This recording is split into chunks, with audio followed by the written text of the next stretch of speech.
Europe 1, 7h18, Thomas Soto. C'est l'heure de retrouver Nicolas Barret, directeur de la rédaction des Échos pour l'édito économique d'Europe 1. Bonjour Nicolas. Bonjour Thomas. La voiture électrique cette fois-ci gagne vraiment du terrain. Dernier exemple en date, la marque californienne Tesla qui annonce la mise en vente dès cet été d'un nouveau modèle 3 fois moins cher que les précédents.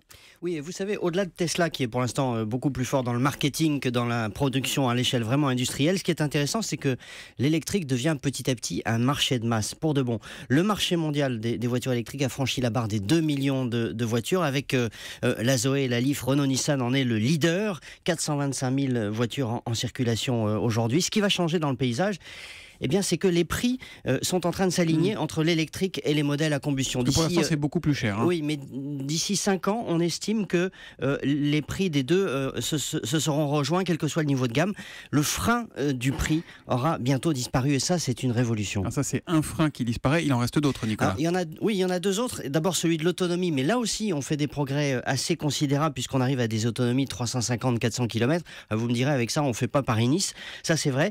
L'autre frein, c'est justement ça, c'est le temps de recharge. Et là, la barrière technologique, évidemment, est un peu plus lointaine, même s'il existe des pistes potentiellement prometteuses. D'ailleurs, des chercheurs de Stanford, par exemple, ont mis au point une technologie de recharge sans fil, et ils imaginent déjà des autoroutes sur lesquelles il y aurait des capteurs qui permettraient de charger les voitures électriques pendant qu'elles roulent. Bon, tout ça, ça reste un peu de la science-fiction, évidemment. Ce qui est clair, en tout cas, c'est que les milieux financiers croient dans l'électrique. Mais voilà, oui, ça, c'est capital. Tesla, aujourd'hui, vaut 58 milliards de dollars en bourse à Wall Street. C'est 4 milliards de plus que General Motors, c'est 12 milliards de plus que Ford, c'est le double de Renault, qui tous vendent des millions de voitures, alors que Tesla en vend à peine 100 000, on a produit à peine 100 000 l'an dernier. Vous voyez, la bourse anticipe la révolution qui est en train d'arriver. Voilà, c'est le vrai départ de l'électrique, nous dit Nicolas Barret. C'est vrai que les Tesla jusqu'à présent elles sont formidables, mais c'est extrêmement cher et peu accessible. Effectivement, si les prix sont réduits par 3 dès cet été, certains modèles, ça va tout changer. Merci beaucoup